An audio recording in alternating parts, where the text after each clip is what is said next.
இப்போது அப்படியே லைட்டாக நம்ம திருப்புறோம் கறியை. இன்னைக்கு சிக்கன் 65 ரசம் எங்கள் வீட்டில்.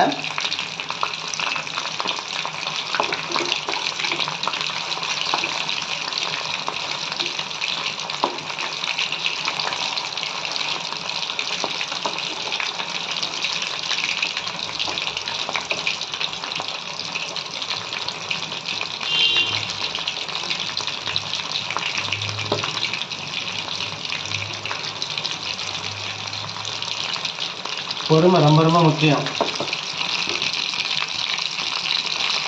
சமையலில். அப்போ தான் வந்து டேஸ்ட்டும் கொடுக்கும், நல்ல ஃப்ளேவரும் டீ கொடுக்கும்.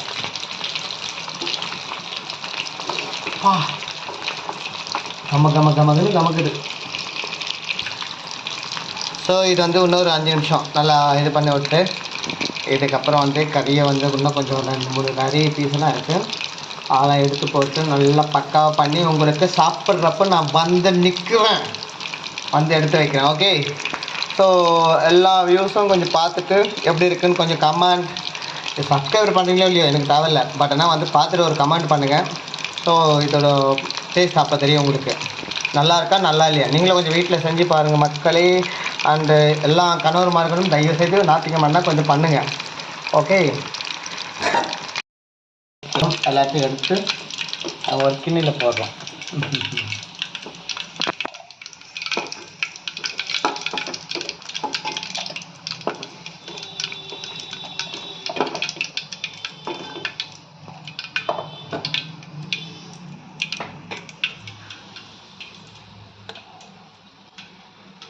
கறி எவ்வளோ சாஃப்டாக இருக்குன்ட்டு பாருங்கள். வாவ்.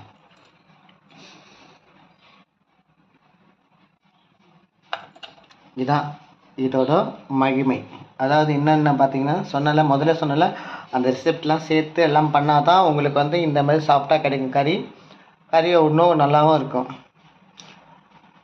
தேங்க்யூ. பார்த்து நல்லா என்ஜாய் பண்ணுங்கள். ஓகே. டேஸ்ட்டாகவும் இருக்குது. நான் எப்போயே சாப்பிடணும் போல இருக்குது, பட் இதெல்லாம் சமைச்சு தான் நான் சாப்பிட்ணுன்ட்டு வெயிட் பண்ணுகிறேன். இன்னும் இருக்குது கொஞ்சம் கறி, அதையும் போட்டு நான் வேக வச்சுட்டு எடுத்துன்னு வந்து சாப்பாடு சாப்பிடும்போது உங்களுக்கு கூப்பிட்றேன். ஓகே, பாய். ஒரு கட்டத்தில் செஞ்சு முடிச்சாச்சு. இது வெங்காயம் எதுக்குன்னா நல்லா ஒரு தூவி அது ஒரு ஜீரணத்துக்காக தான் அதை வச்சுருக்கோம். நல்லா டேஸ்ட்டுக்கும் கொடுக்கும் வெங்காயம்.